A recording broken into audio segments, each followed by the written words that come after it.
కూడి ఉన్న మీ అందరికి కూడా క్రీస్తు నామముల వందనాలు. Praise the Lord. సరే, మంచిది. కొద్ది నిమిషాలు దేవుని వాక్యముని ధ్యానం చేద్దాం. పరిశుద్ధ బైబిల్ గ్రంథముల నుండి కొలస్సీలకు రాసిన పత్రిక 1వ అధ్యాయం 24వ వచనం. ఇప్పుడు మీ కొరకు నేను అనుభవించుచున్న శ్రమలందు సంతోషించుచు సంఘము ఆయన శరీరము కొరకు క్రీస్తు పడిన పాటలలో కొదువైన వాటి యందు నా వంతు నా శరీరము సంపూర్ణము చేయుచున్నాను. చాలు, చిన్న మాట ప్రార్థన చేద్దాం. పరిశుద్ధుడమైన తండ్రి, ప్రేమగల దేవుడా, కొద్ది నిమిషాలు నీ వాక్యముని ధ్యానిస్తూ ఉండగా మీరు మాతో మాట్లాడండి.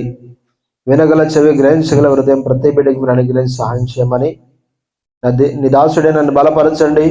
అందరికీ అర్థమయ్యేలాగా విరిచి పంచిపెట్టే కృప దయచేయమని యేసు పరిశుద్ధ నామములో ప్రార్థించి అడిగి వేడుకుంటున్నాము తండ్రి, ఆమేన్. సరే, మంచిది. చదవబడిన లేఖన భాగముల నుండి కొన్ని విషయాలు ఈ సమయంలో మనం ధ్యానం చేద్దాం. మనం అందరం కూడా ప్రతి ఫ్రైడే, శుక్రవారం రోజు కొలస్సీ పత్రిక ధ్యానం చేస్తున్నాం. సరే, ఈరోజు ధ్యానం చేస్తున్న కొన్ని అంశాలు ఏంటంటే, అపోస్తలుడైన పౌలు కొలస్సీ సంఘానికి అనేకమైన విషయాలు రాస్తూ, అనేకమైన విషయాలు యేసుక్రీస్తు యొక్క దైవత్వాన్ని గురించి తెలియజేస్తూ ఆయన మాట్లాడుతూ వచ్చాడు. కాబట్టి ఆయన ఏ విధంగా యేసుక్రీస్తు లోకానికి వచ్చాడో, ఎందుకోసం తన బిడ్డల్ని ఏర్పాటు చేసుకున్నాడో అనేకమైన విషయాలు అక్కడ చెప్తూ వచ్చాడు. తర్వాత మనం ఎలా ఉండాలి, ఆ పరలోక రాజ్యంలో ఆయన ఎదుట మనం నిలబడినప్పుడు నిందారహితులుగాను పరిశుద్ధులుగాను నిలబడడానికి యోగ్యులుగా ఈ లోకంలో మనం ఆ ప్రదేశంలో ఉండాలంటే ఖచ్చితంగా పునాది మీద కట్టబడిన వారై విశ్వాసం వల్ల మనం అందరం కూడా స్థిరంగా ఉండాలని పౌలు చెప్తున్నాడు. ఇక్కడ చదవబడిన లేఖన భాగంలో మనం చూసినట్లయితే, ఇప్పుడు మీ కొరకు నేను అనుభవించుతున్న శ్రమల యందు సంతోషించుచు. ఏంటంట అపోస్తలుడైన పౌలు చెప్తున్న మాట ఏంటంటే, పై వచనంలో మీరు చూస్తే, పౌలను నేను ఆ సువార్తకు పరిచారకుడనైతిని. ఏంటంట, సువార్తకు పరిచారకుడనైతిని అంటే, నేను పరిచారకుడని అంటే పనిచేసేవాడను, సువార్త ప్రకటించేవాడను. ఆ సువార్తకి ఏ సువార్త? యేసుక్రీస్తు యొక్క జనన, మరణ, పునరుత్థానములు గూర్చిన సందేశాన్ని పంచడమే సువార్త. ఆ సువార్తకి నేను ఏమై ఉన్నాను? పరిచారకుడనై ఉన్నాను. అర్థమవుతుంది? పరిచారకుడు అంటే పనిచేసేవాడు, అంటే నేను సువార్త ప్రకటించేవాడను. అయితే ఇప్పుడు మీ కొరకు నేను అనుభవించిన శ్రమల యందు సంతోషించు. ఏం చేస్తున్నాడంట? అపోస్తలుడైన పౌలంట కొలస్సీ సంఘంతో మాట్లాడుతూ, ఇప్పుడు మీ కొరకు కూడా నేను శ్రమను అనుభవిస్తున్నాను అంటే అర్థం ఏంటంటే, యేసుక్రీస్తుని అంగీకరిస్తున్న ప్రతి ఒక్కరి పట్ల కూడా అపోస్తలుడైన పౌలు శ్రమ పొందాడు. అంటే ఆయన సువార్త ప్రకటిస్తున్నప్పుడు, ఆయన అనేక ప్రాంతాలకు వెళ్తున్నప్పుడు ఎంతో మంది వ్యతిరేకత చూపించారు, ఎంతో మంది పౌలుని దూషించారు. కొన్నిసార్లు అయితే రాళ్ల చేత కొట్టి చచ్చిపోయాడని చెప్పేసి ఆయన ఊరి బయట వేశారు. అంటే ఈ విధంగా దేవుని సువార్త నిమిత్తం, అనేక సంఘాల నిమిత్తము అపోస్తలుడైన పౌలు ఏం చేస్తున్నాడు? శ్రమ పడుతున్నాడు. ఏం చేస్తున్నాడు? శ్రమ పడుతున్నాడు. చూడండి, అక్కడ మీ కొరకు నేను అనుభవించుతున్న శ్రమలు అంటే, ఈరోజు ఎక్కడెక్కడైతే సువార్త ప్రకటించుకు వెళ్తున్నాడో ఆ ప్రదేశంలో ఎన్నోసార్లు పౌలుకి సన్మానాలు జరిగాయి, ఘనతలు వచ్చాయి, అఘనతలు వచ్చాయి, మెప్పులు వచ్చాయి, అవమానాలు వచ్చాయి. అర్థమవుతుందా? ఈరోజు ఒకటి గుర్తుపెట్టుకోండి, దేవుని యొక్క సువార్తని మనం ప్రకటిస్తున్నప్పుడు, దేవుని రాజ్యం కొరకు మనం ప్రయాసపడుతున్నప్పుడు ఖచ్చితంగా మనకి ఏం కలుగుతూ ఉంటాయి? శ్రమ కలుగుతూ ఉంటుంది. ఖచ్చితంగా వ్యతిరేకతలు వస్తుంటాయి, అవమానాలు వస్తుంటాయి. అవి ఎక్కడి నుంచైనా కావచ్చు, ఏ పరిస్థితి నుండైనా కావచ్చు. ఈరోజు పౌలులాగా మనం కూడా క్రీస్తు యొక్క ప్రజల కొరకు, లేకపోతే దేవుని సంఘము కొరకు ఏం చేయబడాలి? శ్రమ అనుభవించడానికి కూడా మనం సిద్ధపడాలి. ఇప్పుడు పౌలు ఏం చేస్తున్నాడు చూడండి, నేను అనుభవించిన శ్రమల యందు సంతోషించుచు. ఏం చేస్తున్నాడంట? మీ కొరకు నేను ఎన్నో శ్రమలు అనుభవిస్తున్నాను, కానీ ఆ శ్రమలు నేను ఏమాత్రం దుఃఖపడట్లేదు. ఆ శ్రమలు ఎందుకు వచ్చాయని నేను విచారపడతలేదు, కృంగిపోవట్లేదు, కానీ శ్రమల యందు సంతోషిస్తున్నాను అంటున్నాడు.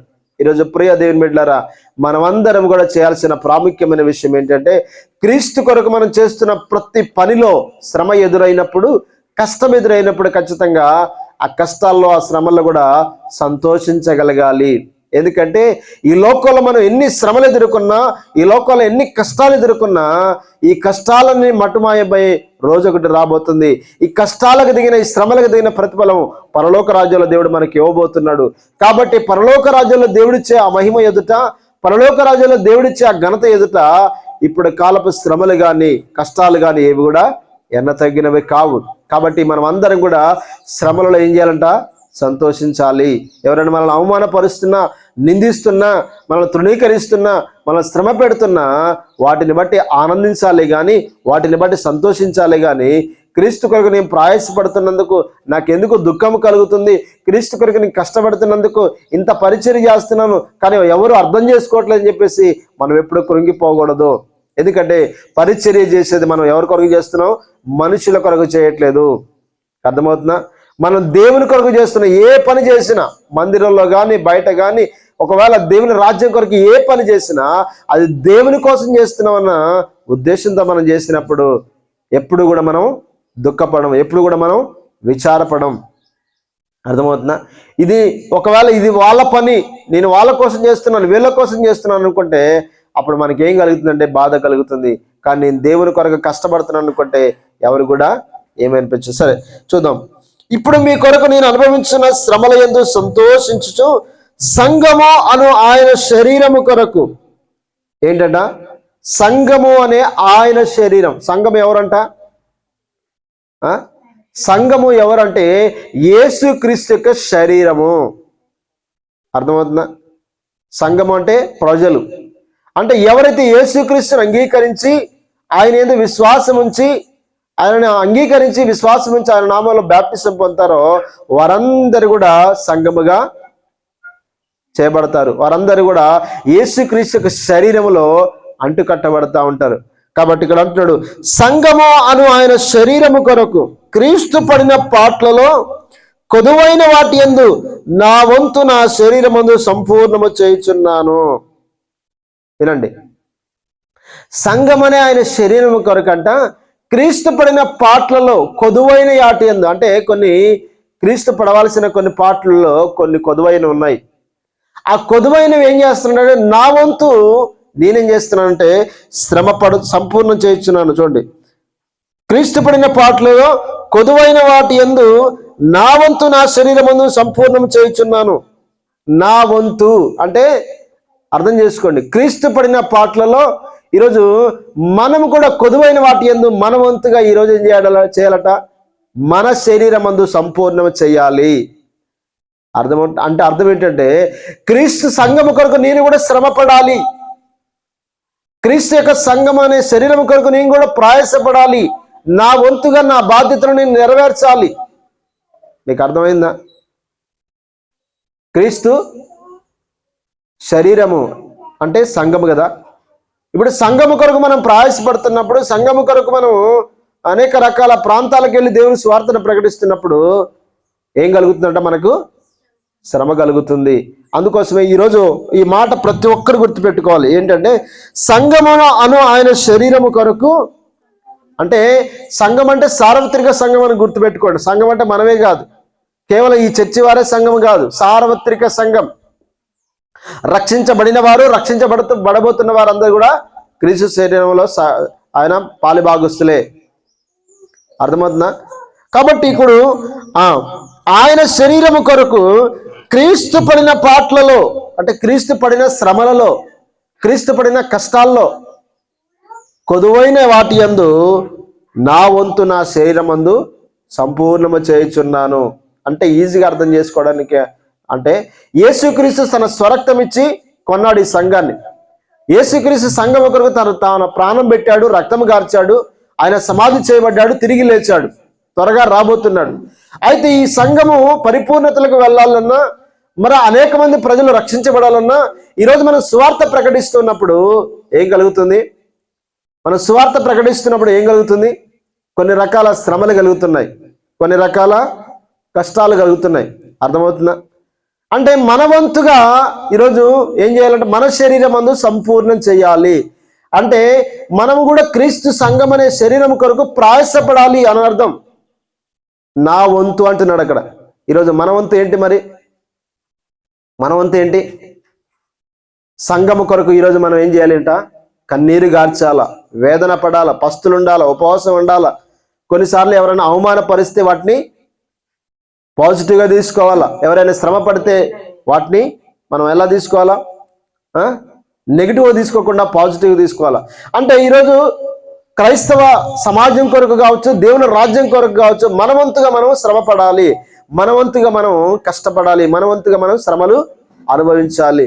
ఎందుకంటే మనం వెళ్ళి సువార్త ప్రకటిస్తున్నప్పుడు అనేకులు వ్యతిరేకించవచ్చు. అలా సువార్త ప్రకటిస్తున్నప్పుడు కొంతమంది రక్షించబడవచ్చు, కొంతమంది వ్యతిరేకించవచ్చు.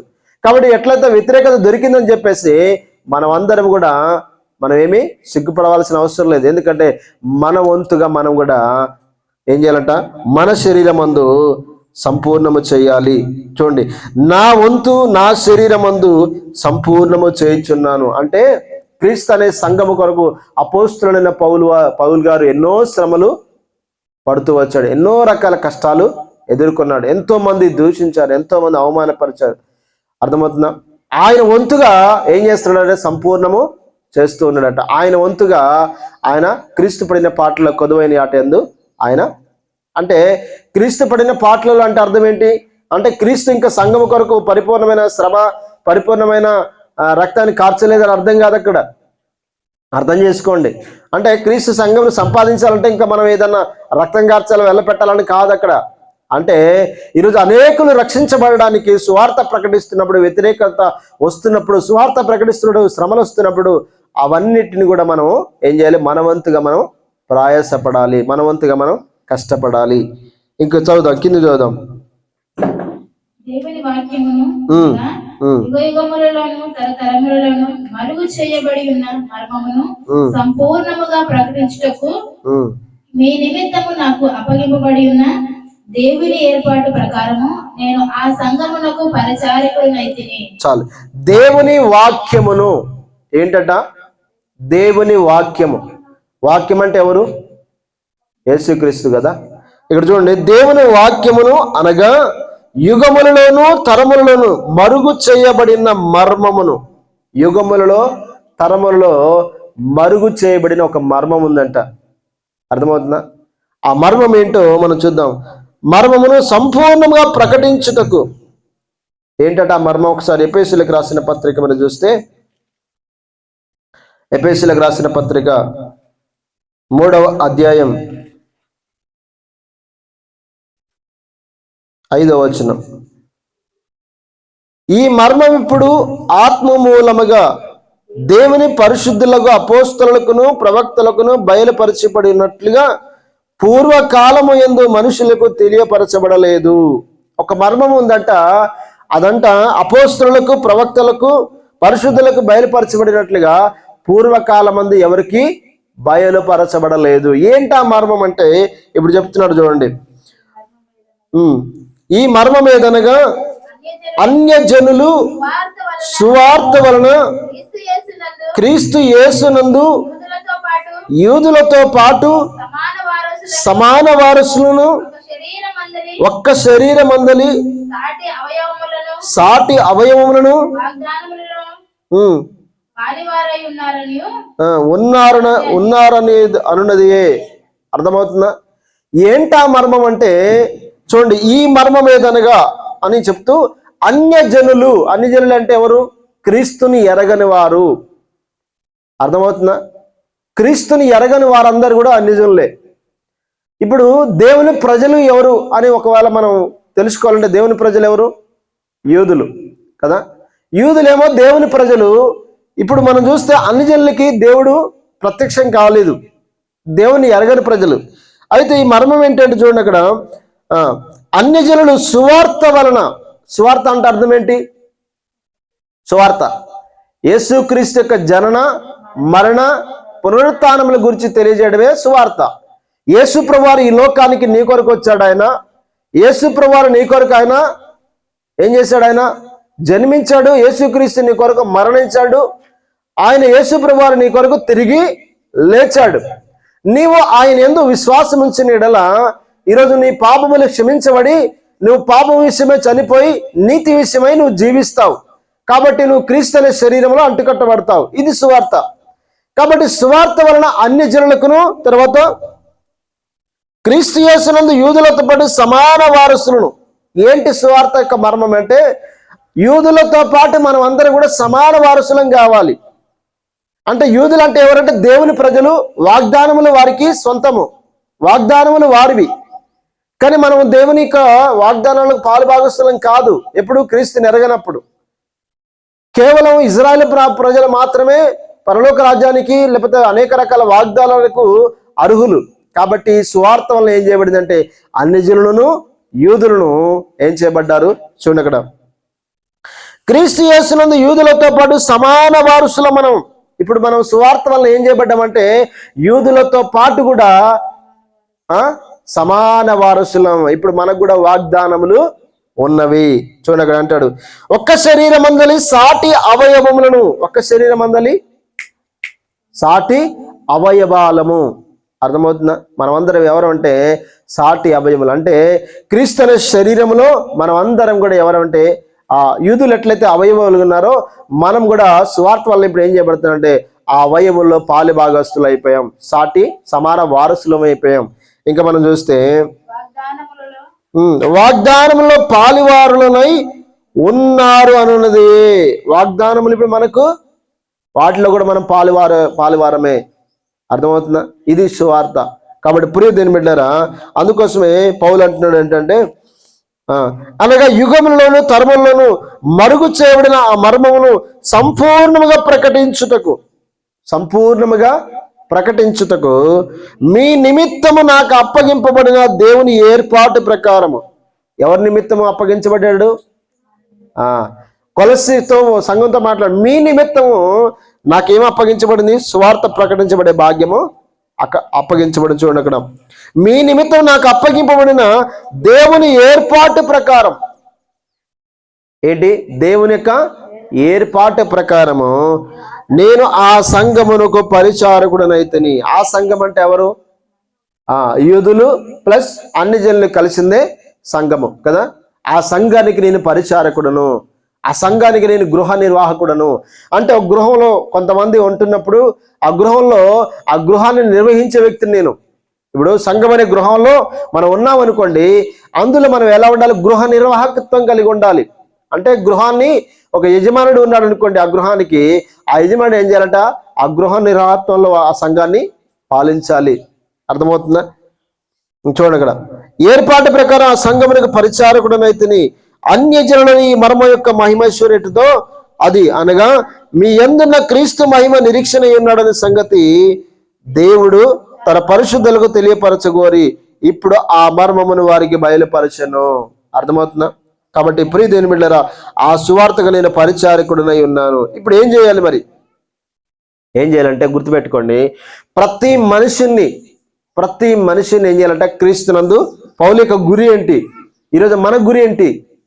పౌలు యొక్క గురి ఏంటంటే ప్రతి మనిషిని క్రీస్తునందు సంపూర్ణునిగా చేసి ఏం చేయాలంట?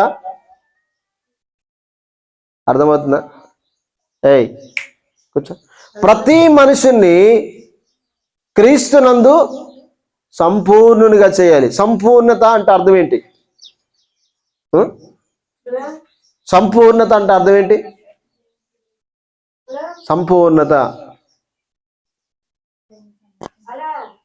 సంపూర్ణత అంటే అర్థం ఏంటంటే లోపము లేకపోవడం. అర్థమవుతుందా? ఇంకొక మాటలో మనం చూస్తే ప్రతి మనిషిని క్రీస్తునందు సంపూర్ణునిగా అంటే అర్థం ఏంటంటే ఆయన స్వారూప్యములకు మార్చడం. ఎవరు స్వారూప్యాలకు మారాలి మనం? అర్థమవుతుందా? అంటే దేవుని స్వారూప్యంలో మారాలి అంటే అర్థం ఏంటంటే దేవుని పోలికలకి మనం మార్చబడాలి. దేవుని పోలికలకు ఎప్పుడైతే మనం మార్చబడతామో అప్పుడు ఆయన సంపూర్ణత మనలో ఏర్పడినట్టు. దేవుని పోలిక ఏంటి మరి? దేవుని పోలిక, దేవుని స్వారూప్యం అంటే అర్థం ఏంటి? ఒకవేళ నిన్ను చూసినప్పుడు ప్రజలు ఎగ్జాక్ట్గా ఎవరు కనబడాలి? మీలో క్రీస్తే కనబడాలి. క్రీస్తు యొక్క ప్రేమ కనబడాలి, క్రీస్తు యొక్క మనసు కనబడాలి, క్రీస్తు యొక్క తగ్గింపు కనబడాలి, క్రీస్తు యొక్క విధేయత కనబడాలి. అంటే క్రీస్తుని గురించిన స్వారూప్యం మనలో ఏర్పడాలి. అర్థమవుతుందా? అందుకోసమే ఈరోజు సంఘం అంతా కూడా ఎలా ఉండాలి అంటే అర్థం ఏంటంటే క్రీస్తు పోలికలోకి మనం మార్చబడాలి. క్రీస్తు ఎలా అయితే ఈ లోకాల్లో జీవించాడో, క్రీస్తు ఏ విధంగా అయితే ఉన్నాడో, ఈరోజు మనం అందరం కూడా క్రీస్తు స్వారూప్యంలోకి మార్చబడాలి. క్రీస్తు ఏం చేశాడు ఆయన కొన్ని విషయాలు మనం చూస్తే, తనను హింసిస్తున్న వారిని కూడా క్షమించేశాడట క్రీస్తు. ఇప్పుడు యేసు ప్రభువు శిలువ మోసుకుంటూ పోతున్నాడు, అనేక మంది కొరడాల చేత కొడుతున్నారు. కొరడా చేత కొడుతున్నప్పుడు ఆయన శరీరం నుండి మాంసముద్దలు ఊడిపడుతున్నాయి, అంతా శరీరం అంతా గాయాల పాలైపోయింది, రక్తం అంతా కారిపోతుంది. శిలువను మోస్తున్నాడు, అనేకులు తృణీకరిస్తున్నారు, ఉమ్మి వేస్తున్నారు, కొంతమంది తన్నేవారు తంతున్నారు, కొట్టేవారు కొడుతున్నారు, గుద్దేవారు గుద్దుతున్నారు. ఆయనను యేసు ప్రభువు ఆయన శిలువ మోసుకుంటూ ఆ స్థలానికి వెళ్ళిపోయాడు. ఆ సమయంలో ఆయన అంటున్నాడు మాట ఏంటంటే, ప్రభువా వీరేమి చేయుచున్నారో వీరు ఎరుగరు కనుక వీరిని క్షమించండి. అంత బాధిస్తున్న ప్రజలను కూడా, అంత వేధిస్తున్న ప్రజలను కూడా యేసు ప్రభువు క్షమించమని పలికాడు. వీరేం చేయుచున్నారో వెరగరు కనుక వీరిని క్షమించమని పలికాడు. ఈరోజు ఆ క్రీస్తుకు స్వారూప్యం, ఆ క్రీస్తుకు స్వభావం ఎవరిలో రావాలి? మనలో రావాలి. ఒకవేళ మనకి ఎంతమంది ఘోరంగా మనల్ని హింసించినప్పటికీ, మనల్ని ఎంతగా వ్యతిరేకించినప్పటికీ, ఈరోజు మనం ఏం చేయాలంటే క్రీస్తుకు స్వభావాన్ని, క్రీస్తు యొక్క లక్షణం కలిగి ఉండాలి. ఏంటి ఆ లక్ష్యం అంటే యేసు ప్రభువు క్షమించాడు కాబట్టి మనం కూడా ఈరోజు క్షమించగలగాలి. అర్థమవుతుందా? యేసు ప్రభు ప్రేమించాడు కాబట్టి ఈరోజు మనం అందరినీ ప్రేమించగలగాలి. అది క్రీస్తు యొక్క స్వారూప్యంలోకి మార్చబడడం. అర్థమవుతుందా? కానీ ఈరోజు ప్రియ దేవుని బిడ్డలారా, మనమందరం కూడా చూడండి, పౌలు యొక్క గురి ఏంటంటే ప్రతి క్రైస్తవుడు కూడా, ప్రతి దేవుని బిడ్డ క్రీస్తునందు సంపూర్ణులుగా మార్చబడాలి. ఏ లోపము లేని వారిగా మనం ఉండాలట. అర్థమవుతుందా?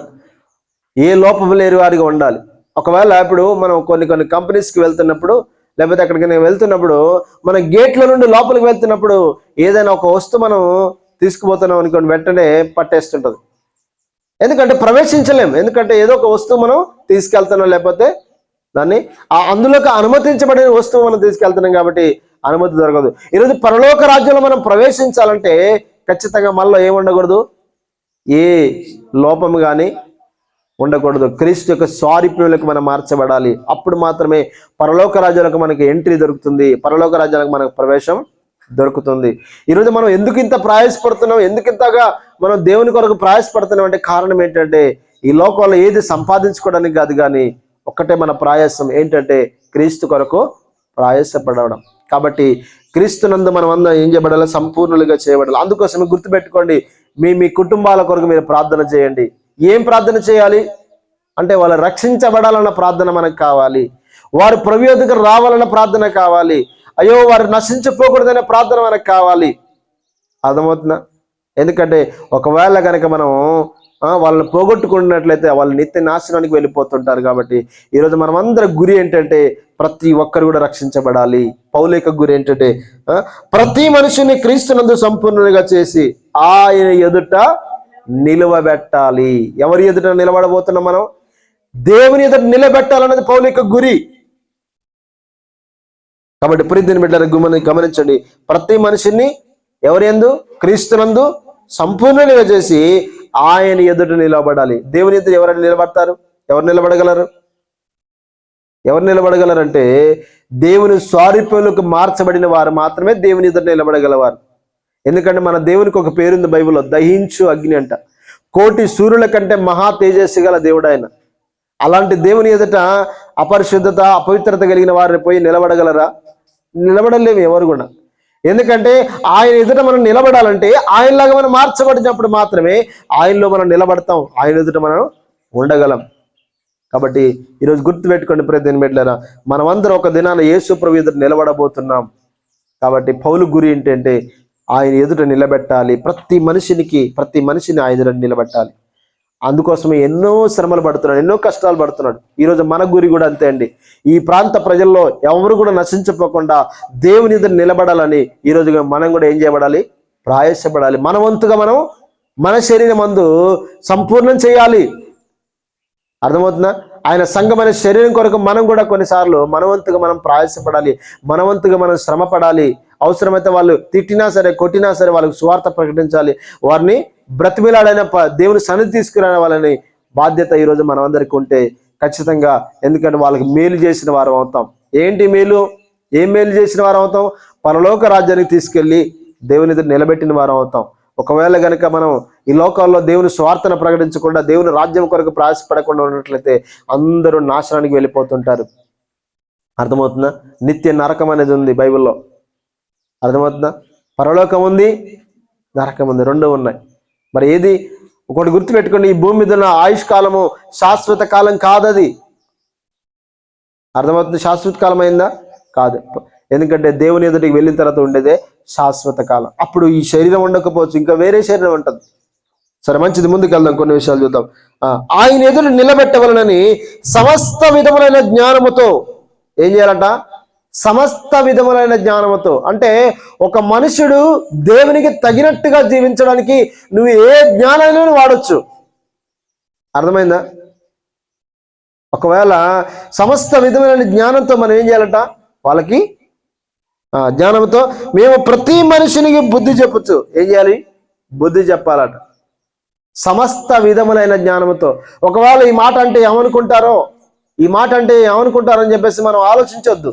ఎందుకంటే ఆ మాట వాళ్ళకి మేలు కలుగ చేస్తుందంటే అనేసేయాలి వెంటనే. ఎందుకంటే బుద్ధి చెప్పాలి. ప్రతి మనిషికి ఏం చేయాలట? మనం బుద్ధి చెప్పగలగాలి.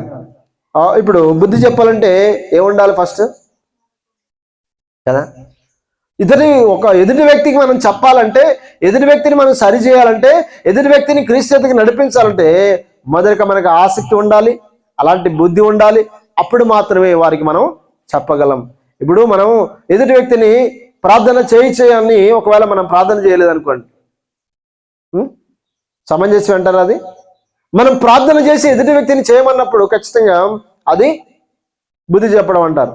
ఒకవేళ మనం బైబిల్ చదవకుండా ఎదుటి వ్యక్తిని చదివి అని చెప్పేసి ఎన్ని మార్లు మనం ఒక గద్దించినా కూడా అది సమంజసంతో కూడిందేనా? అంటే ఒక వ్యక్తికి మనం బుద్ధి చెప్పగలగాలంటే ఫస్ట్ మనకి ఏముండాలి? బుద్ధి ఉండాలి కదా. ఇప్పుడు ఒక టీచర్ పిల్లవాడికి పాఠాలు చెప్పాలంటే ఆల్రెడీ ఆయన చదువుకొని ఉండాలి. ఆయన చదువుకోకుండా వచ్చేసి మనకు ఒకవేళ పాఠాలు చెప్తానంటే కుదురుతుందా? ఇప్పుడు 10th క్లాస్ చదివే వ్యక్తికి ఏం చదువుకున్నాడు వచ్చి పాఠాలు చెప్తారంటే ఎవరైనా వింటారండి? వినరు. ఆయన కూడా గ్రాడ్యుయేట్ అయి ఉండాలి, ఆయన కూడా మంచి పొజిషన్లో మంచి చదివిన వాడైతే ఖచ్చితంగా అర్హుడు అవుతాడు. కానీ ఈరోజు ఒకటి గుర్తుపెట్టుకోండి, మనం అందరం కూడా ఏం చేయబడాలి? ప్రతి మనుషునికి బుద్ధి చెప్పాలి. సమస్త విధమైన జ్ఞానంతో మేము ప్రతి మనుషునికి బుద్ధి చెప్పుతూ. పౌలు ఏం చేస్తున్నాడట? సమస్త విధములైన జ్ఞానంతో ప్రతి మనుషునికి బుద్ధి చెప్తున్నాడట. ఈరోజు గుర్తుపెట్టుకోండి, ఒకవేళ మీకు ఎవరైనా బుద్ధి చెప్తున్నప్పుడు, ఒకవేళ మిమ్మల్ని ఎవరైనా గద్దిస్తున్నప్పుడు మీరు దాన్ని పాజిటివ్గా తీసుకోండి, నెగిటివ్గా తీసుకోకండి. అది మా మేలు కొరకని తీసుకోండి. కానీ మమ్మల్ని అంటారా అని చెప్పేసి తృణీకరించే విధంగా మనం తీసుకున్నట్లయితే మన లైఫ్ను మనమే పాడు చేసుకున్న వారు అవుతుంటాం. ఒక పిల్లవాడికి గద్దించి టీచర్ చెప్పి కొట్టి మరి క్లాస్ చెప్తుంది అనుకోండి, వాని మేలు కొడుకు చెప్తుందా, వాని కీరి కొడుకు చెప్తుంటుందా? కదా. వాడు చదువుకోవాలి, మంచి ప్రయోజకుడు కావాలి, తన తల్లిదండ్రులకి తన కుటుంబానికి మంచి పేరు తేవాలి, ఈ స్కూల్కి కూడా మంచి పేరు తెచ్చి పిల్లవాడిగా ఉండాలని టీచర్స్ కొన్నిసార్లు గద్దిస్తుంటారు. వినకపోతే బెత్తం తీసుకొని కొడుతూ ఉంటారు. కానీ ఆ పిల్లవాడు కనుక నన్నెవరు కొట్టేది, మీకేం హక్కు అని చెప్పేసి ఒకవేళ అన్నాడు అనుకోండి, వదిలేస్తారు. వదిలేస్తే ఏమైపోతాడు? దేనికి కూడా పనికిరాని వాడుగా మార్చబడుతూ ఉంటాడు. కాబట్టి ఈరోజు కూడా మనం ఒకవేళ దేవుని బిడ్డలైన వారు, సావుకులు కావచ్చు, లేకపోతే ఆత్మీయతలు ఎదిగిన వారు కావచ్చు, ఎవరైనా మనకు బుద్ధి చెప్తున్నప్పుడు, ఎవరైనా మనకు గద్దిస్తున్నప్పుడు మనం దాన్ని నా మేలు కోరికని తీసుకోవాలి. కానీ దాన్ని ఎప్పుడు కూడా మనం వ్యర్థంగా మనం తీసుకోకూడదు.